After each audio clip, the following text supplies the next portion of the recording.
Assalamu alaikum. Welcome, dear students, to our third and last part in chapter 12, Mechanical Actions. Let's prepare our notebook and a pen. By the end of this video, you will be able to classify a force to its type as a contact or acting from a distance, characterize a force, normal reaction of a support, tension, friction, magnetic and electric force, list the inventory of forces acting on a body. Let's start by watching a video which helps us in remembering some particular forces. I want from you while watching the video to write the names of these forces mentioned in the video and try to remember some of their characteristics and the way of representing them before we discuss them on next slides.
In the previous video, we have defined, characterized, and symbolized the gravitational force. Let's start now characterizing the other forces. We will start with the normal force symbolized by N vector. This is a pushing force exerted by supports on other objects in contact with them. This force is always applied in the point of contact between the support and the object, and it is represented along a line perpendicular to the support itself. Let's take the following example. Here we have the table as a support which supports the apple and prevents it from falling. To represent the normal force, we start by indicating the point of contact between the table and the apple, which is this point. Then we draw a line perpendicular to the table, to the support in other words, in this way. Since the normal force is a pushing force, then its representation will be directed, or its direction will be directed upward. Let's now consider another example where the support is not a horizontal line, it is an oblique line. We have this plane which is an inclined plane, and we have a box placed on this inclined plane. The normal force in this case is represented or applied in the point of contact between the plane and the box, which is this point. Then we draw a line perpendicular to the inclined plane in this way. This is the line of action of the normal force, which is perpendicular to the support itself. Then we represent the normal force. Note that in this case, the line of action of the normal force is not a vertical line, it is an oblique line, and the direction of this force is upward to the right. Let's move now to the tension force denoted by T vector. It is the force exerted by a string, elastic spring, a cable, chain, etc. on another object. This force is applied in the point of contact between the spring and the object. It is drawn along the spring itself and directed toward the interior of the spring. Let's consider the following example. To represent the force exerted by this chain on the clock, we start by the point of application between the chain and the clock, which is this point. We draw the tension force along the chain itself and direct it toward the interior of the chain in this way. This is the line of action, and this is the direction of the tension force. But here we need to take care to special type of springs called elastic springs. Elastic springs are springs that can be elongated or compressed such that when being released they tend to return to their initial positions. In the case of elastic springs, the direction of T depends on the displacement of the spring itself. In the case of elongation, T is directed toward the interior of the spring, like in this case. Here, the hand elongates the spring. In this case, the direction of T will be toward the interior of the spring in this way. In the case of compression, T will be directed toward the exterior of the spring. Like in this situation, the hand compresses the spring, then the direction of T will be toward the exterior of the spring in this way, and this is the representation of T. Another force is the force of friction denoted by small f vector.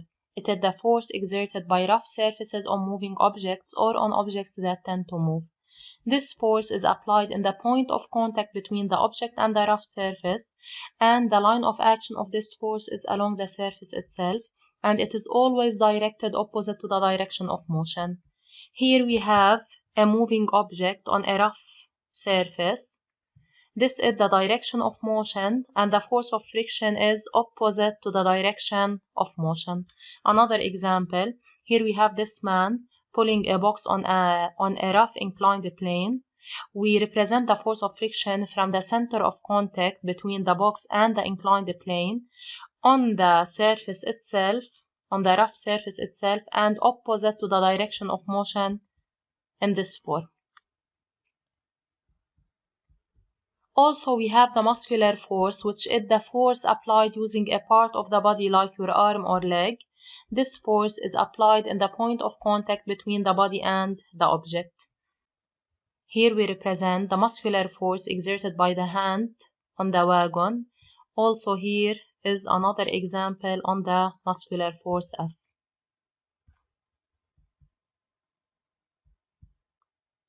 Also, we've seen in the video the electric force denoted by Fe vector.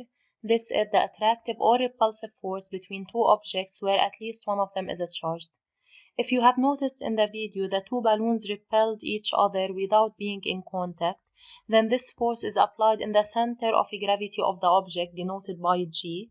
It is applied along the line joining the centers of the two objects, and with respect to the direction of force, it depends on the charge carried by the two objects. If the two objects carry like charges, like the balloons in the beginning of the video, then this force is a repulsive force, which means that the direction is away from the charged object, like in this situation. If the two objects carry opposite charges, then this force is an attractive force, which means that the direction is toward the charged object. Observe this simulation. The attractive force between the balloon and the droplets of water. You have also recognized in the video the magnetic force denoted by Fm vector. This is the force exerted by magnet on another magnet or on metallic objects. This force is applied in the center of gravity of the object G, since there is no contact between the magnet and the other magnet or the magnet and the metallic object, and the line of action is also the line joining the center of the magnet and that of the object. With respect to the direction, the magnet attracts the metallic objects toward it, like in this case. Also, we have another example on the magnetic force. If you have noticed in the video when a non-metallic ball moved beside a magnet, we didn't recognize the presence of this magnetic force. The magnetic force acts only on metallic objects. Now let's practice by solving application 1. In this application, you are asked to represent without a scale, in other words, without taking care for the length of the vector you need to draw, the inventory of forces acting on the solid object S in each of the following cases. Then you need to represent all the forces, the group of forces acting on the solid object S in each case. Of course, I want from each one of you to pause the video and try to solve the application by yourself before you watch its correction. In the first case, S slides on the frictionless inclined plane. Here they told us that S slides on the frictionless inclined plane to tell us that there is no force of friction even though S is moving on a support, but this support is frictionless, then there is no force of friction. Then what are the forces acting on us? Actually, each time we need to start representing the gravitational force or the weight which is represented on all the objects. We represent this force from the center of gravity, which is the intersection of the diagonal in this case, along a vertical line and directed downward like in this case. Also, since S is placed on an inclined plane or on a support, then we have the normal force, the reaction of a support, which we represent from the center of contact between S and the support along a line perpendicular to the support itself, and since it is a pushing force, then it will be directed in this direction. Let's move to the second case. Here S is attracted by a magnet. S is attracted by a magnet, then it is under the effect of the magnetic force. Here is S and here is the magnet. Also, we need to start always by representing the gravitational force or weight from the center of gravity directed downward along a vertical line. And since the magnet is placed directly under S, then the magnetic force is represented from the center of gravity and toward the magnet. So in this case, it will be also directed downward along a vertical line. This is the magnetic force. Here we doesn't have a support to mention the normal force. We doesn't have any other factor to mention the force exerted by these factors. In the third case, S is attached to the free end of a spring. S is at rest, it is not moving. The first force we start representing, yes, it is the gravitational force or weight. And since S is attached to a spring, then we have the tension force. The tension force is represented in the point of contact between the spring and the solid body S along the spring itself. And since it is the case of elongation, the direction of this force is toward the interior of the spring, like in this case. This is the tension force. In the fourth case, S is pulled by a rope on a rough surface. Here we have a man pulling the solid object S on a rough surface. Let's start by the first force, which is the gravitational force, which we represent from the center of gravity directed downward. Also, since S is placed on a support, then we have the normal force from the center of contact along a line perpendicular to the support and directed in this way. Since S moves on a rough surface, then there exists a force of friction which opposes the direction of motion. This force of friction is represented in the center of contact along the surface itself and directed opposite to the direction of motion. S moves in this way, then the force of friction will be in the opposite direction to the left. Also, since we have a rope pulling S, then we have a tension force which we represent in the point of contact between S and the rope, along the rope itself and directed toward the interior of the rope, like in this case. Let's have another application. In the fifth case, S is attracted by a charged rod. Here we have a solid body S which is attracted by a charged rod. We have here an electric force, but before we move to the electric force, we start always by the gravitational force from the center of S vertically downward. Also, since it is attached to a rope, we draw the tension force from the point of contact along the rope and directed toward the interior of the rope.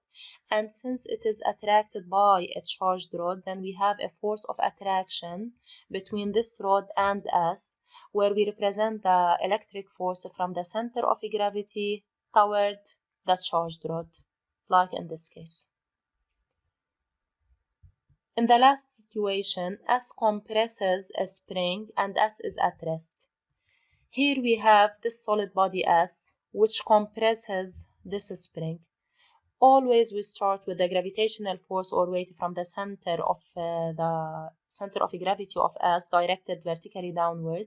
We have also the normal force from the point of contact along a line perpendicular to the support and directed in this way. And since here we have a compressed spring, then the direction of the tension force will be toward the exterior of the spring. Now let's move to our final objective, which is to classify forces into their types. If you want to classify all the above forces into groups based on their point of application, how many groups will you obtain? Think about it. Actually, you will obtain 2 groups based on their point of application. If the point of application is either the point or the center of contact, then these forces are contact forces. And if the point of application is the center of gravity G, then these forces are forces acting from a distance. Then, the types of forces are the forces acting from a distance, which are the gravitational force or weight, the electric force, and the magnetic force. All these forces are applied in the center of gravity, and there is no contact between the object exerting and the object receiving the force.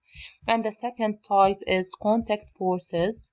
We have mentioned the normal force, the friction force, the tension force, and the muscular force. All these forces are applied in the point or center of contact, and they are applied or done due to contact between the object exerting the force and the object receiving the force.